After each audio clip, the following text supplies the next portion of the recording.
preparing the live. She usually is quicker. Okay, I believe that we are now on. Thank you, everyone. Thanks for those who joined or will be watching later. Um, Today, we're trying a new format of our Fireside localization chats. It's going to be a panel discussion, and we will be listening today to Ayana, Francesco, Matias, Emily, and not so much me. I'll be your animatrice, as we say, your moderator. I will be watching out for questions on Matrix and YouTube. We will have 30 to 35 minutes. That's the ballpark for this session. It might not be enough. So if we run out of time, if there are any questions that we weren't able to address during the session, we will address them later. The focus of this discussion today is what we just shipped, what we are working on, and future work. So this is a tech team localization discussion. The topics we're going to be addressing are performances from Matias, LLM from Ayana, parsing and sync from Emily, and email changes from Flawed. We might even have time to get into some more details about planning for 2024. Once we start the discussion, we will also be addressing live questions on Matrix and YouTube as time permits. So do tell us also there if we're not explaining something very well. Sometimes we default to localization tech jargon and we don't realize, so don't hesitate to call it out and to ask us. No off-topic questions will be addressed, at least not during the session. We will make sure to address them afterwards if needed. At the end of the discussion, I'll also share a feedback form on our different communication channels, so look out for that. And now I want to hand it over to our first speaker for the first topic, which is performances. So I'm handing the mic to Matias. Hey, thank you, Dauphine. So hi, everyone. My name is Matias. I work on Pontoon, which is our interface to submit translations to Mozilla. I'm going to talk a little bit about what we've been doing since the beginning of this year in terms of performance improvements to Pontoon. First, let me share my screen very quickly and see if that works. I hope it does. So at the end of last year, we ran a survey where we asked you which features would you like us to work on, and performance of Pontoon was one of the 3 features that were top voted, and we started to work on that because it was quite a massive effort, and we wanted to pull it first. And we know that performance affects everyone's work, so we started with that. To give you a little bit more details, what were the pain points? One complaint we got was around filters, in particular missing and unreviewed were very slow. The contributors pages were slow. Permissions page was slow, as well as notifications, tags, insights, lots of things. So we looked at New Relic, which is the tool that we use to gather data on how fast our pages and views actually are, and came up with this spreadsheet of so-called slow views. I'm not going to go into all the details. There's a lot of numbers here, but the views on top that are in red are the slowest ones, and then the one towards the bottom are a little bit faster, but still not fast enough. So basically, all of these views, all of these pages required some action from us. If I just move to the next spreadsheet, maybe it's going to be easier if I show you this chart, which gives you an idea of how the performance of each of these views, each of these pages looked before we started working, and how it looks like right now. So if the line moves up, that means the updeck score, the score we use to describe the performance of the views, is better and the page is faster. Apdex 1 means that 100% of the requests to this view are fast. Um, right here at the bottom, we have the contributors page. Let me show you that right now. So the contributors view, which lists all the contributors and some of their stats, was calculated on the fly and was so slow that it sometimes even timed out. Now it's cached and it basically loads instantly. Um, Same if you go to the contributors page on the project view or in the locale view. And we did a similar trick technically for the insights page where we also cache stuff heavily. And that's why we get these results. That's why you get these results as a user much faster. Um, another another page that was affected by this was obviously the locale view. You also have the contributors pages here, insights page here. But then if you go to the localization view, one view that was particularly slow here was the tags view, and that also works pretty nicely right now. And then just to quickly jump to the translate view, and then I'm gonna stop.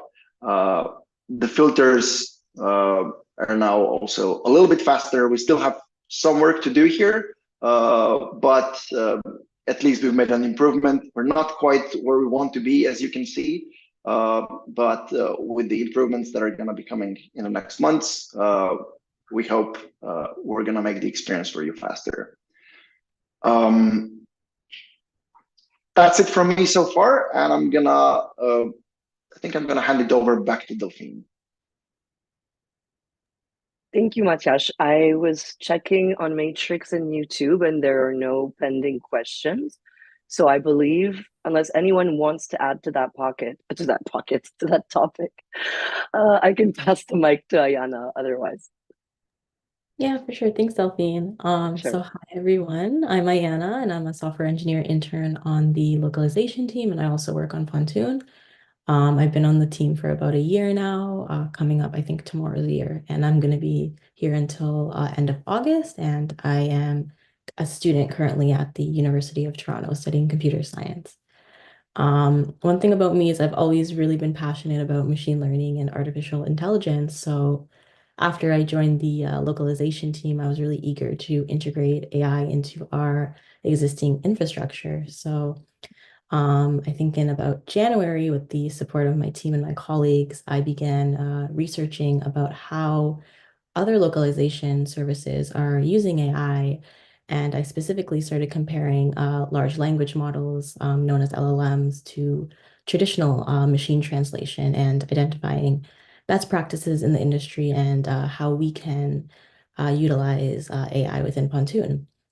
And basically, I did some research and experiments, and it revealed that while machine translation tools like Google Translate are useful, sometimes they fall short. For example, they might translate text too literally in some cases. So essentially, we recognize an opportunity to enhance these translations by adjusting the tone and rephrasing the output directly within Pontoon.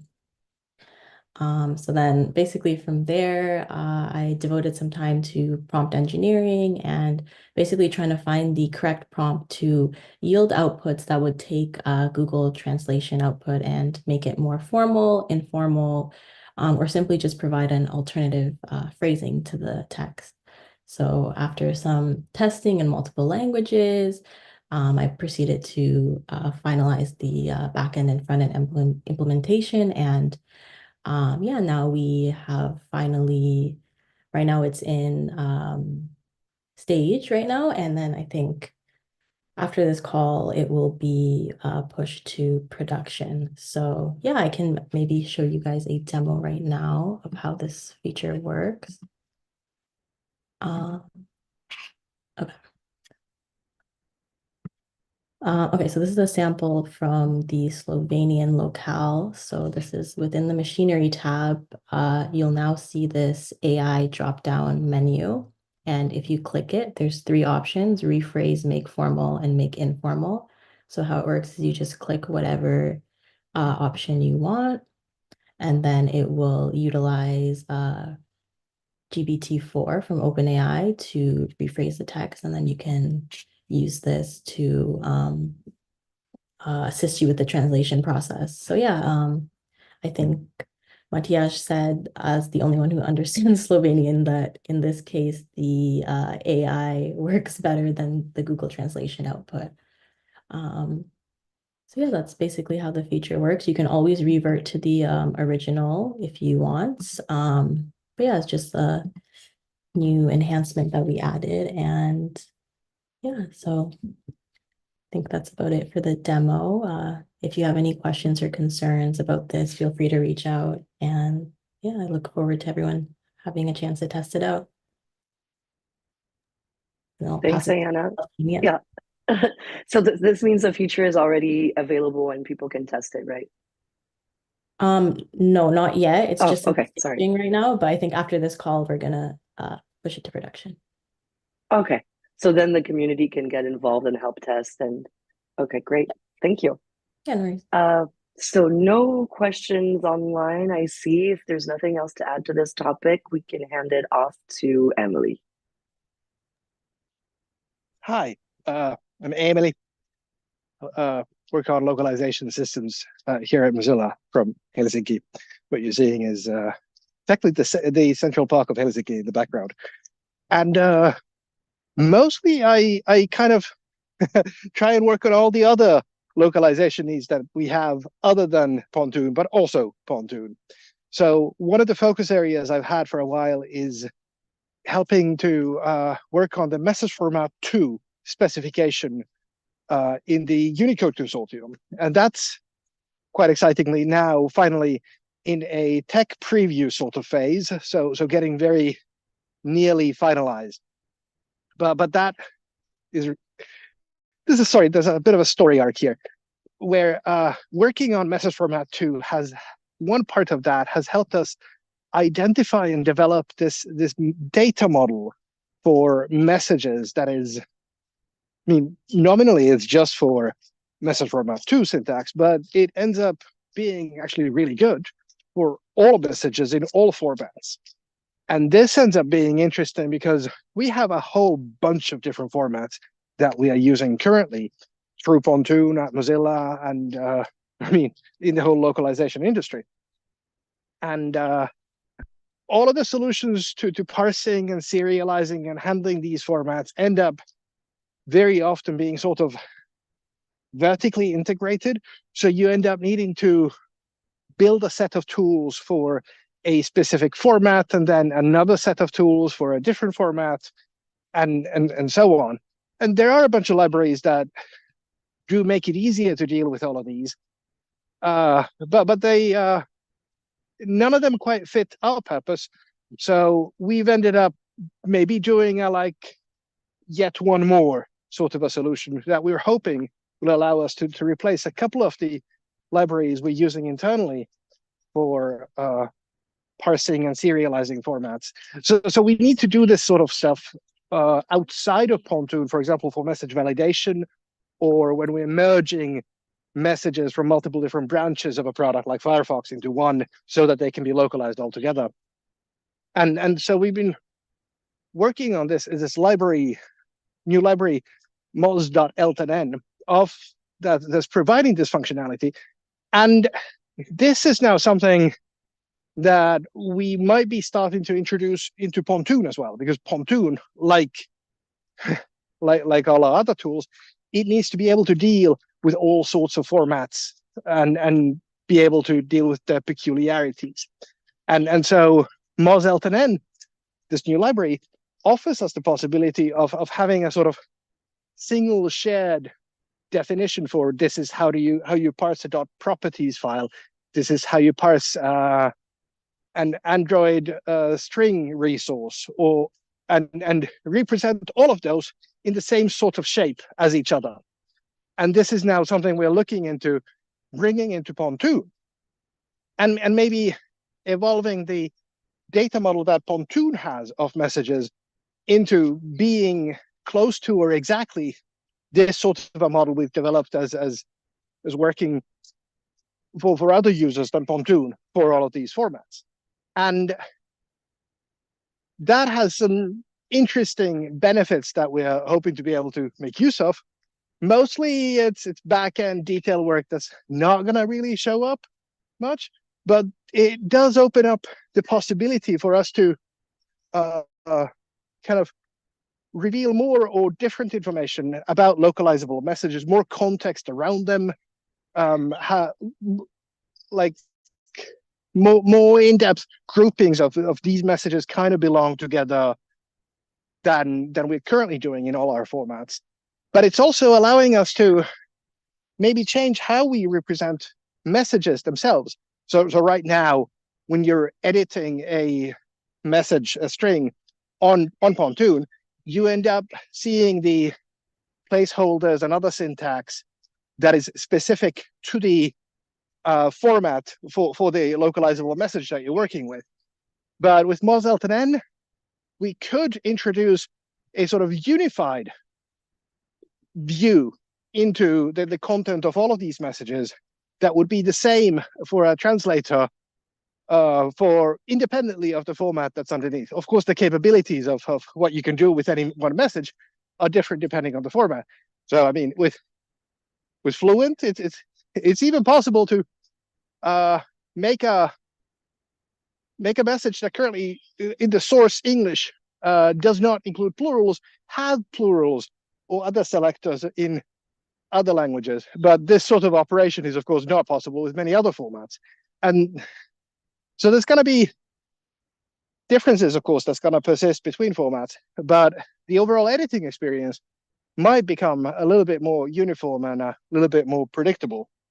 We're not really sure yet about exactly where we're going to end up with this work or when, because indeed, much of the work is going to need to be first in the back end and then revealed to the front end. But this is, shall we say, an active thing we're working on. And we will be asking for input on the possible changes we'll be introducing through this, but no promises or timetable or anything like that quite yet. But yeah, working on making life better. That's it for me. Thank you. Thank you very much. Does anyone want to add anything to this topic? I don't see any questions in the meantime online. One very quick note is that one example of the possible benefits of the, I want to make sure it's clear that like there are practical potential benefits for the end user of Pontoon, in this case, localizers. Like, for example, if you translate Firefox for Android or Firefox for iOS, you are aware painfully that we have problems, like we have limitations. For example, we don't support plural strings in those systems. So you cannot say one cookie, two cookies. We need to work around that, especially for locales with more complex plural forms.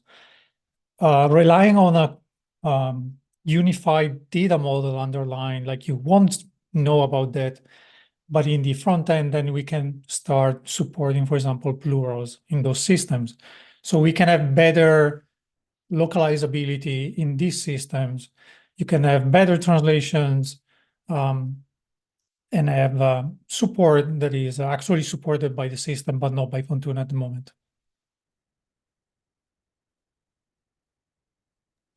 Great. Okay, I think I can move to the next topic. It's going to be very short. First of all, I'm Flood. I'm Francesco. I usually go by Flood, and I've been around community for way too long. But I'm currently managing the localization team, and I'm also still involved in some projects like VPN and helping out on others like Firefox desktop.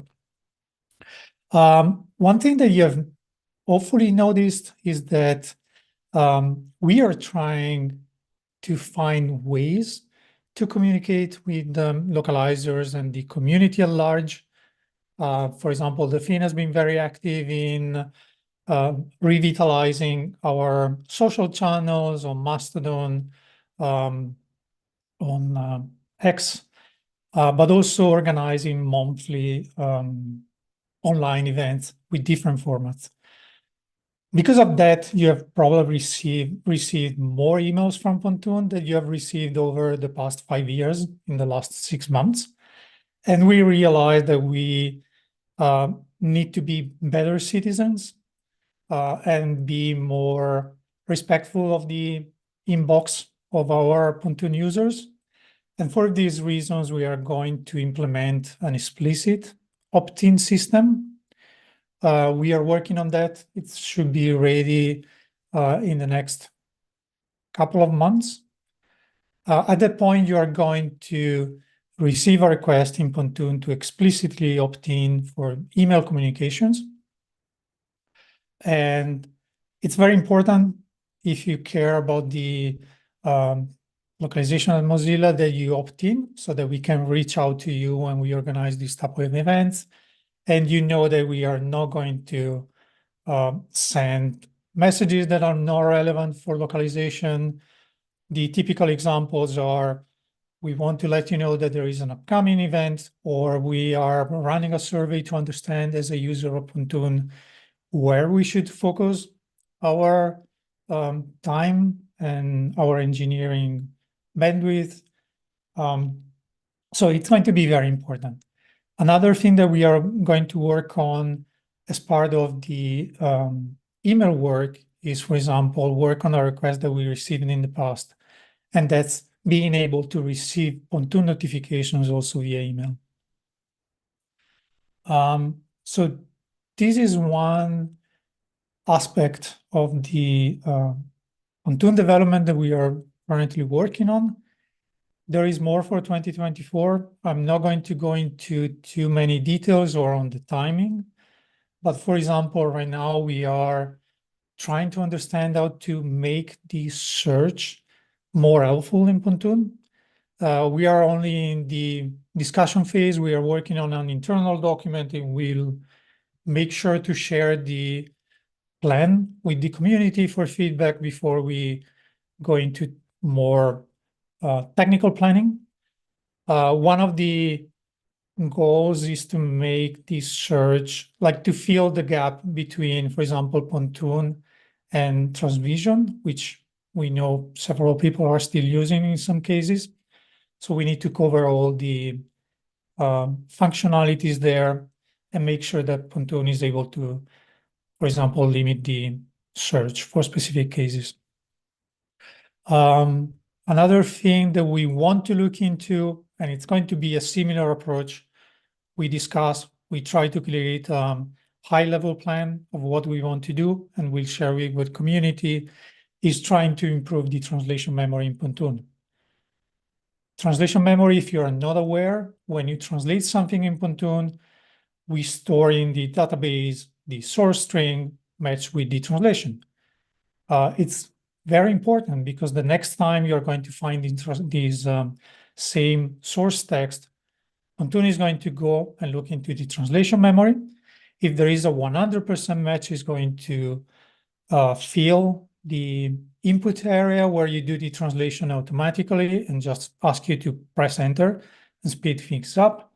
It's going to be used to train the machine translation engines to do the pre-translation. So it's getting more and more important. The limitation currently in Pontoon is that the translation memory is opaque. Pontoon manages everything, but for example, a local manager cannot edit existing entries in the translation memory. They cannot add translation memory if they have already, and we know there are plenty of locals that contribute on other projects and would like to create some custom translation memories. So we know there is space for improvement there. And we want to figure out, given the limited size of the team and how many things we want to do, we need to figure out what's the best use of the time that we have to make the life of localizers easier. And I think that's it from me, so I'm going to pass it over to Delphine. Thank you. So thanks for explaining all this. I see that we have still 5 minutes, but we could go a little bit over. Does that leave time to go into more planning for 2024? No, I'm trying to think. There are a couple of other projects, but I don't want to raise hopes, meaning that part of the initial step for each of these projects is, should we work on this? And how does the work look like? So I don't want to say we are going to work on implementing X, where X is a random feature and not X, the thing, Twitter. So I don't want to say we are going to implement these very cool features and then we realize, oh no, we have too many things and we cannot work on these now. Or we realize, oh, there are too many risks for abuse, for example, of this feature, and we don't want to do this because bad actors are going to do bad things and make the community worse. So as I said, for now, the things that I want to share is we are working on emails and being more respectful of your inboxes, and we might be able to work on translation memories, but that's something coming toward the end of the year in case. Great, thanks. So I think that covers it all. I don't see any questions incoming on our channels. I was wondering, for example, in the case of Ayana, the community can get involved and help to test out once this goes to production. Are there among the topics that we've covered today, are there areas where folks can get involved and that would be helpful to you?